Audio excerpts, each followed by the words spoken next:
Hello friends, good morning. നമ്മുടെ Kerala TV സീരിയലിലേക്ക് എല്ലാവർക്കും സ്വാഗതം. അങ്ങനെ ജലജ വന്ന് ദേവയാനിയോട് പറയും, എൻ്റെ മോൻ അങ്ങനെ ശാപമോക്ഷം കിട്ടിയെന്ന്.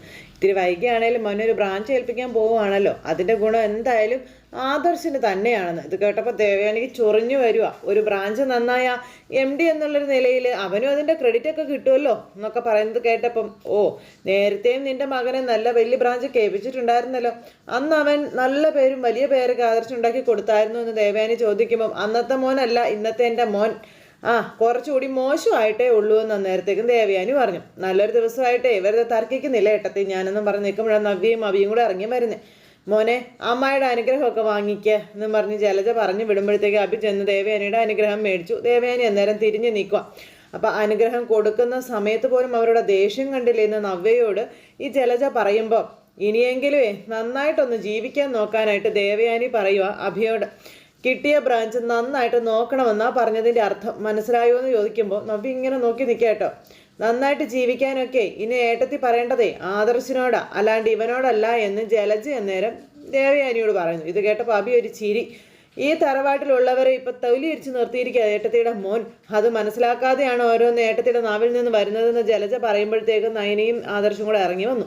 അപ്പം നിർത്തിക്കോ, നിന്റെ മകൻ നല്ലൊരു കാര്യത്തിന് പോകുക, ആ നേരത്തെ നിന്റെ നാവ് പിഴയ്ക്കണ്ട എന്ന് ദേവയാനി പറയുമ്പോൾ, എന്താ അമ്മായി അങ്ങനെ പറയുന്നത്, അമ്മ പറയുന്നതിലും കാര്യമില്ലേ എന്ന് നവ്യ ചോദിച്ചു. എല്ലാവരും പറയുന്നതിലേ കാര്യമുണ്ട്, മറ്റുള്ളവർ നാവ് അടക്കി നിൽക്കുന്നിടത്തോളം കാലം അത് അങ്ങനെയായിരിക്കുമെന്ന് ദേവയാനി പറയുമ്പോൾ നവ്യ ഇങ്ങനെ നോക്കുമോ നയനയെ. ഇവനെ ഒരു ബ്രാഞ്ചിന്റെ ചുമതല ഏൽപ്പിക്കുമെന്ന് പറഞ്ഞിട്ടേ ദിവസം കുറേ ആയായിരുന്നല്ലോ, ഇന്നാണ് അവനെ അങ്ങോട്ടേക്കൊന്ന് പറഞ്ഞു വിടുന്നത്.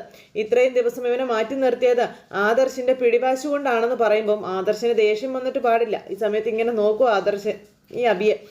എനിക്ക് 3 ബ്രാഞ്ച് കൊടുത്തിട്ടും അബിക്ക് ഒന്നുപോലും കൊടുക്കാൻ ആദർശന് മനസ്സുണ്ടായില്ല എന്ന് പറയുമ്പോൾ, അങ്ങനെ ആദർശന് മനസ്സിലാണ്ട് വന്നെങ്കിൽ അതിന് കാരണക്കാരൻ അപ്പച്ചിയുടെ മോൻ തന്നെയാണെന്ന് നയന ചാടിക്കയറി പറഞ്ഞു.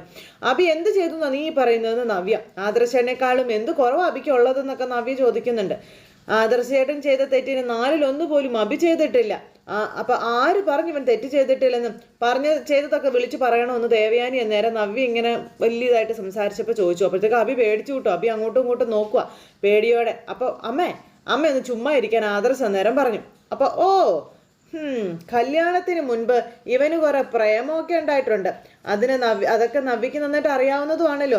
നവ്യയെയും പ്രേമിച്ച് തന്നെയാണ് കെട്ടിയത്. അതൊക്കെ ആയിരിക്കും വിളിച്ചു പറയാൻ പോകുന്നതല്ലേ എന്ന് ജലജ അന്നേരം ചോദിച്ചു. എന്തൊക്കെ പറഞ്ഞാലും കല്യാണത്തിന് മുൻപ് ഒരു കുഞ്ഞിനെയും ജനിപ്പിച്ചിട്ട് ഇവൻ കല്യാണം കഴിച്ചില്ലല്ലോ എന്ന് നവ്യ അന്നേരം വലിയ ഇങ്ങനെ തലയെടുപ്പോട് കൂടി നിന്നിങ്ങനെ പറയുന്നു. ഈ സമയത്ത് അബി നീ ഒരു ബ്രാഞ്ചിന്റെ മേൽനോട്ടം ഏറ്റെടുക്കാൻ വേണ്ടി പോകുക.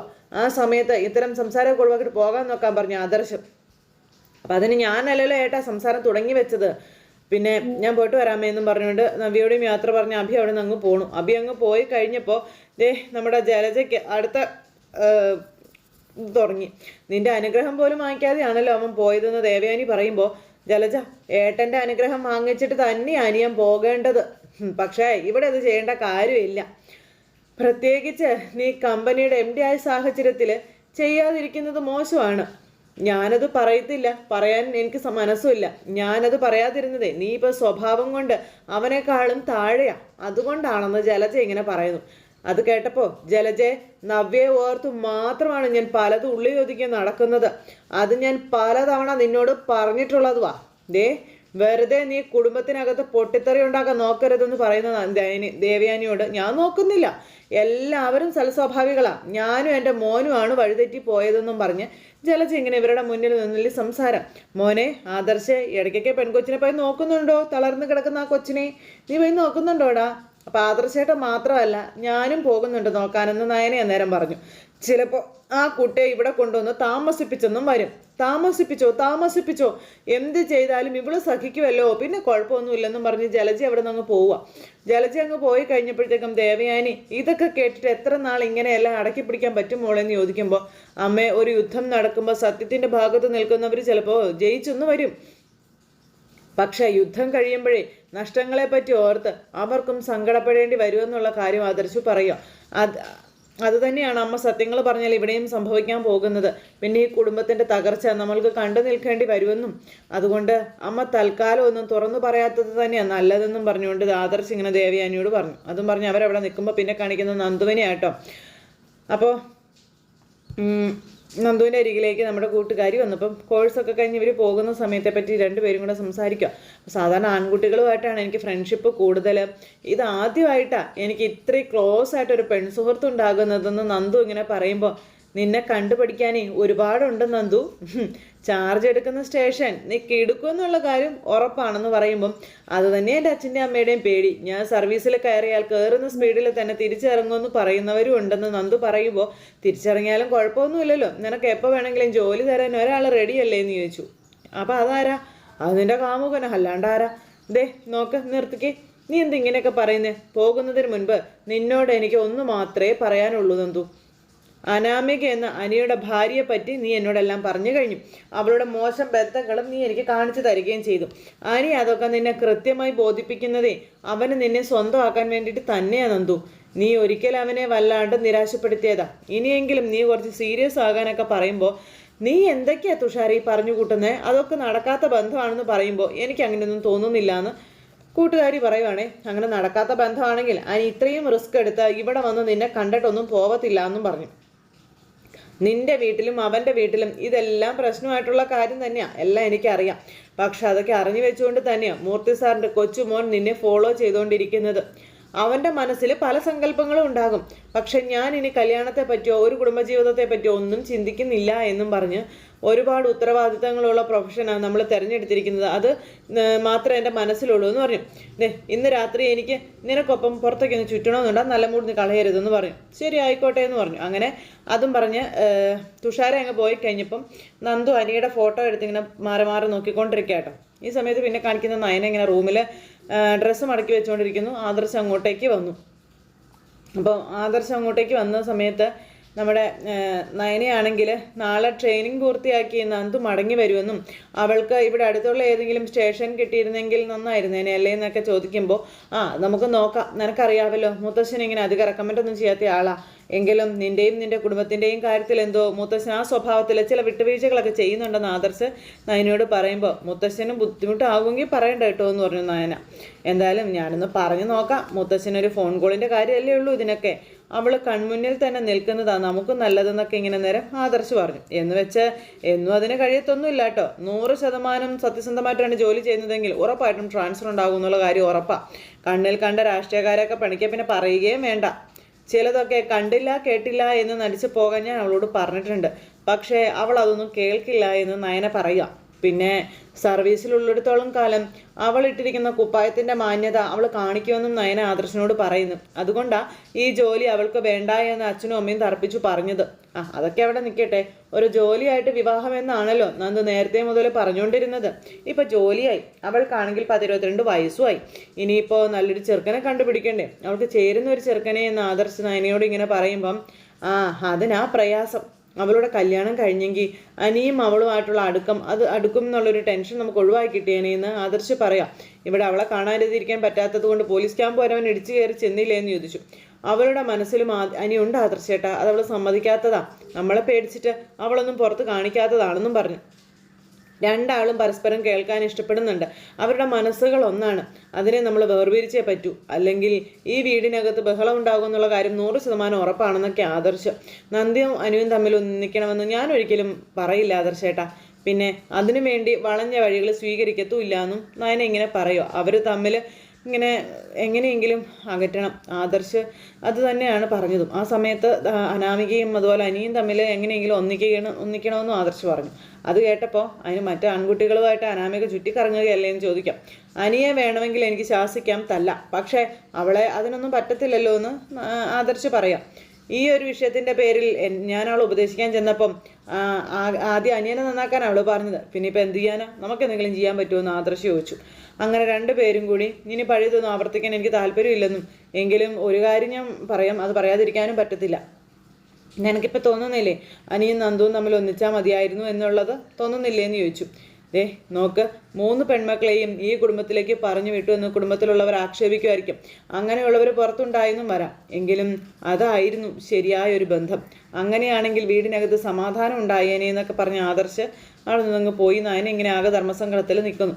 അത് കഴിഞ്ഞതിന് ശേഷം പിന്നെ കാണിക്കുന്നത് നമ്മുടെ അബി അവിടെ പുതിയ ഓഫീസിൽ കയറിയിരുന്നിട്ട് ജനറൽ മാനേജർ അഭി കൊള്ളാം എന്നൊക്കെ പറഞ്ഞിരുന്ന് തന്നെ പറഞ്ഞുകൊണ്ടിരിക്കാം. നിനക്കെൻ്റെ അഭിനന്ദനങ്ങൾ എന്നൊക്കെ പറഞ്ഞ് തന്നെ ഇരുന്ന് ഇങ്ങനെ വർത്തമാനമൊക്കെ പറഞ്ഞുകൊണ്ടിരിക്കട്ടെ. ആ നെയിൻ ബോർഡൊക്കെ എടുത്ത് കൈ പിടിച്ചുകൊണ്ട് ഇനി GMൻ്റെ കസേരയിൽ നിന്ന് MDയുടെ കസേരയിലേക്ക് എങ്ങനെ എത്താൻ പറ്റുമെന്ന് നോക്കണം എന്നും പറഞ്ഞുകൊണ്ട് അഭി ഇങ്ങനെ ഇരിക്കുക, എല്ലാം കട്ട് മുടിക്കാനായിട്ട്.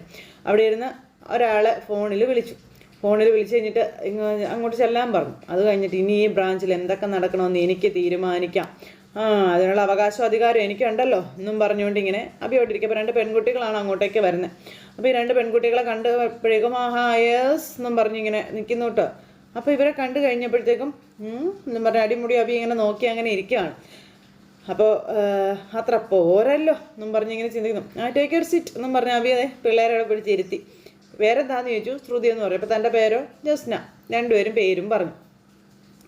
ഇന്ന് മുതൽ നിങ്ങളൊരു പുതിയ ജോലിയിലേക്ക് പ്രവേശിക്കുകയാണെന്നും പിന്നെ ഇവിടെ ജോയിൻ ചെയ്തിട്ട് കുറേ നാളായി കാണും, പക്ഷേ ഞാൻ GM ആയതുകൊണ്ട് ഇനി പഴയതുപോലെ ആയിരിക്കില്ല കാര്യങ്ങളൊക്കെ വരാൻ പോകുന്നത് എന്നൊക്കെ പറഞ്ഞ് അഭി പെണ്ണുങ്ങളെ സോപ്പിടുക. എനിക്ക് എൻ്റേതായ ഒരു രീതിയുണ്ട്, അതിനനുസരിച്ച് പോകുന്നവർക്ക് മാത്രമേ ഇവിടെ നിലനിൽപ്പുള്ളൂ എന്നൊക്കെ പറഞ്ഞ് അഭി ഇങ്ങനെ ഡയലോഗുകൾ ഇങ്ങനെ പെണ്ണുങ്ങളോട് പറയുന്നു. പിന്നെ അവിടെ ചെന്ന് തൻ്റെ കോഴി സ്വഭാവം മൊത്തം കാണിച്ചുകൊണ്ടിരിക്കുന്ന സമയത്താണ് അടുത്ത മാനേജർ അങ്ങോട്ടേക്ക് വരുന്നത്. അയാൾ വന്ന് അബിയുടെ കയ്യിലേക്ക് ഒരു നോട്ടീസ് അങ്ങ് കൊടുത്തു. അപ്പോൾ അബി ഈ നോട്ടീസൊക്കെ വായിക്കുക. അപ്പോൾ ഇത് കണ്ടു കഴിഞ്ഞപ്പോഴത്തേക്കും അബി ഒന്ന് ഞെട്ടി ഇങ്ങനെ നോക്കുക കേട്ടോ ഇയാളെ. അപ്പോൾ കോഴിക്കോട് നിങ്ങോട്ട് ട്രാൻസ്ഫർ ആയി വന്നിരിക്കുകയല്ലേന്ന് ചോദിച്ചപ്പം അതെ സാർ നീ ചേട്ടൻ പറഞ്ഞേ ആദർശ് സാറാണ് ഇന്ന് തന്നെ ഇവിടെ ജോയിൻ ചെയ്യണമെന്ന് പറഞ്ഞതെന്ന് പറയുമ്പം താനല്ലേ ആ ബ്രാഞ്ച് നോക്കിക്കൊണ്ടിരുന്നത്, പിന്നെ ഇതിന് ഇങ്ങോട്ട് വന്നതെന്ന് ചോദിക്കുമ്പം സാറേ MD പറയുന്നത് അതെനിക്ക് കേട്ടല്ലേ പറ്റുള്ളൂ എന്നൊക്കെ ചോദിച്ചു. പിന്നെ മൂർത്തി സാറ് വിളിച്ച് പറഞ്ഞിരുന്നു സാറിന് കുറച്ച് പരിചയക്കുറവുണ്ട്, അതുകൊണ്ട് ഈ ബ്രാഞ്ചിൽ എൻ്റെ ഒരു മേൽനോട്ടം വേണമെന്നുള്ളതെന്ന് പറയുമ്പം ഞാനാണ് ഈ ബ്രാഞ്ചിൻ്റെ GM. അയ്യോ അതൊക്കെ എനിക്കറിയാം സാർ, അത് അറിഞ്ഞിട്ടാണ് ഞാൻ ഇങ്ങോട്ട് വന്നതും, പക്ഷേ എന്നെ ഏൽപ്പിച്ച ജോലി അതെനിക്ക് ചെയ്തേ പറ്റൂ എന്നൊക്കെ പറഞ്ഞു. സാർ എന്ത് തീരുമാനം എടുത്താലും അത് എൻ്റെ സാങ്ഷൻ ഉണ്ടെങ്കിലേ നടപ്പിലാകുള്ളൂ എന്ന് പറയുമ്പോഴത്തേക്കും നോൺസെൻസ് അതങ്ങനെ ശരിയാകുമെന്ന് ചോദിച്ചാൽ അഭി ചാടി എഴുന്നേറ്റു.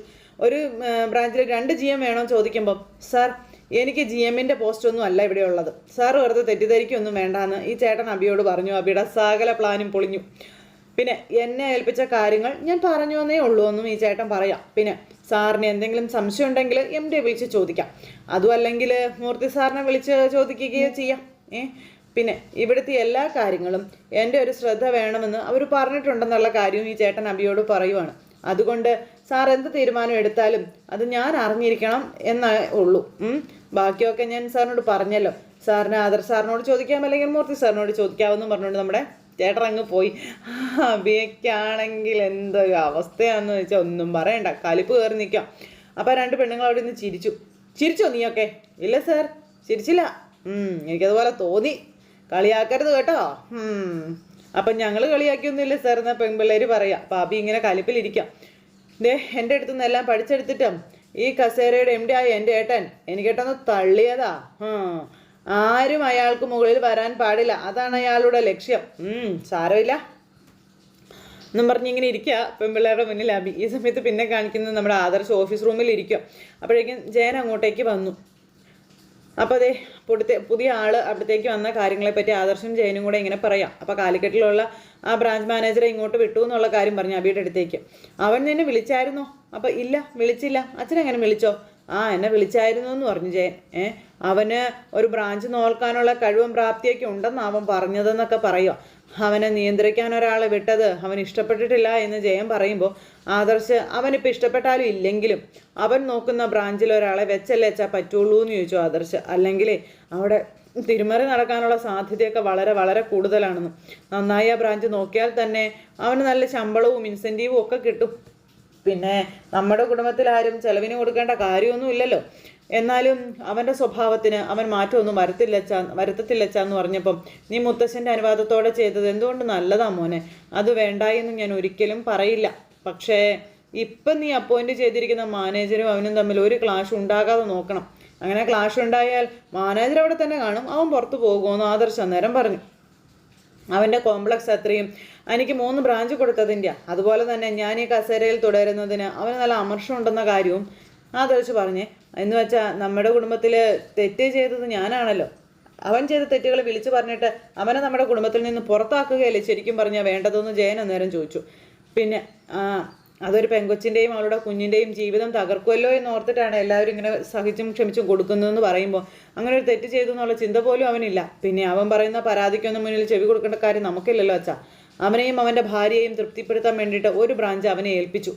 അവിടെ അവനായി അനുവദിച്ചു കൊടുത്തിരിക്കുന്ന ക്യാബിനിൽ അവൻ ഇരിക്കാം. അതിനപ്പുറം അവൻ ഒരു ഉത്തരവാദിത്വവും ഏറ്റെടുക്കേണ്ട കാര്യമില്ല, അതിൻ്റെ ആവശ്യവും ഇല്ല എന്നൊക്കെ ആദർശ് പറയുമ്പോൾ അങ്ങനെ തന്നെ പോയാൽ മതി. പിന്നെ അവൻ വിളിക്കുമ്പോൾ ഇനി ഞാൻ കുറച്ചുകൂടി സ്ട്രിക്റ്റ് ആയിട്ട് സംസാരിച്ചോളാമെന്ന് പറഞ്ഞ് ജയൻ അവിടെ നിന്ന് പോയി. അത് കഴിഞ്ഞ് മുത്തശ്ശൻ അവിടെ ഇരുന്ന് മുത്തശ്ശിയായിട്ട് സംസാരിക്കാം.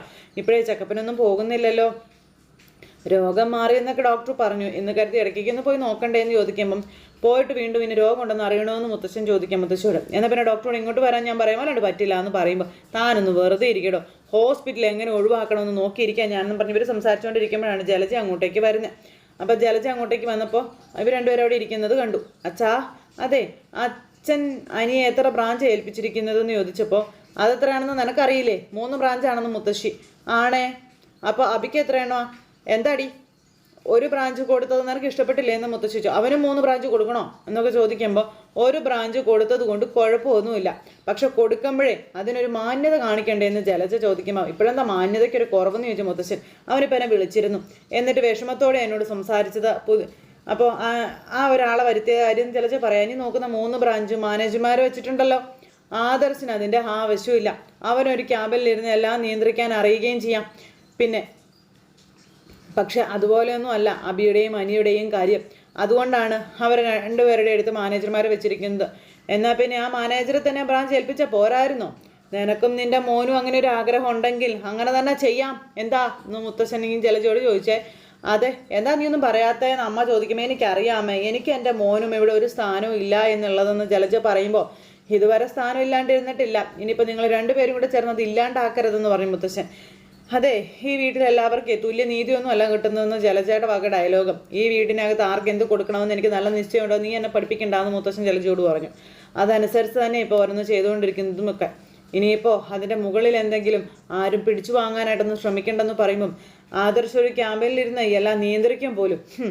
അവൻ എന്താ നിയന്ത്രിക്കുന്നതെന്ന് എല്ലാവരും കണ്ടതല്ലേ എന്നൊക്കെ ഇങ്ങനെ മുത്തശ്ശനോട് ജലജ ചോദിക്കുമ്പോൾ ദേ ജലജയെ, നീ നിന്റെ പാട് നോക്കി പോകാൻ പറഞ്ഞു മുത്തശ്ശി. വെറുതെ നിന്റെ അച്ഛൻ്റെ വായിലിരിക്കുന്നത് കേൾക്കണ്ട എന്നുണ്ടെങ്കിൽ നവ്യയും ഞാനും ഒക്കെ വന്ന് നിലവിളിച്ചപ്പോൾ പേരിന് വേണ്ടി അവനൊരു ബ്രാഞ്ച് നിങ്ങൾ ചുമ്മാ കൊടുത്തു, അല്ലാതെ അതുകൊണ്ട് അവനൊരു പ്രയോജനവും ഇല്ല എന്നൊക്കെ പറഞ്ഞപ്പം അവന് കിട്ടേണ്ട പ്രയോജനമൊക്കെ അതിൽ നിന്ന് കിട്ടിക്കോളും. ഇനി അതിലധികം പ്രയോജനത്തിന് പോകുന്നതാ കിട്ടാതാകുന്നത്. ആ കിട്ടിയ അവസരം കൊണ്ട് അവന് വേണ്ടുന്ന ആ ഒരു നേട്ടങ്ങൾ ഉണ്ടാക്കിയെടുക്കുക, അതിന് വേണ്ടിയിട്ട് കിട്ടിയ അവസരം യൂട്ടിലൈസ് ചെയ്യുക എന്നുള്ളതാണ് അവൻ ചെയ്യേണ്ടതെന്നൊക്കെ പറഞ്ഞുകൊണ്ട് അച്ഛനിങ്ങനെ ജലജയോട് പറയാം. ഇനിയും അവൻ തരികട പരിപാടികളുമായിട്ട് അവിടെ ഇരുന്ന് കഴിഞ്ഞിട്ടുണ്ടെങ്കിൽ അവൻ പുറത്തു പോകുമെന്നും പറഞ്ഞ് ജലജയെ പറഞ്ഞ് പേടിപ്പിച്ച് അനന്തപുരിയിലും അബിയുടെയും ജലജയുടെയും കാര്യത്തിൽ കടുത്ത തീരുമാനങ്ങളും പറഞ്ഞ് മുത്തശ്ശൻ അങ്ങനെ ഇരിക്കുന്നിടത്ത് ഇന്നത്തെ കഥ അവസാനിച്ചു. അപ്പോൾ എല്ലാവർക്കും നന്ദി.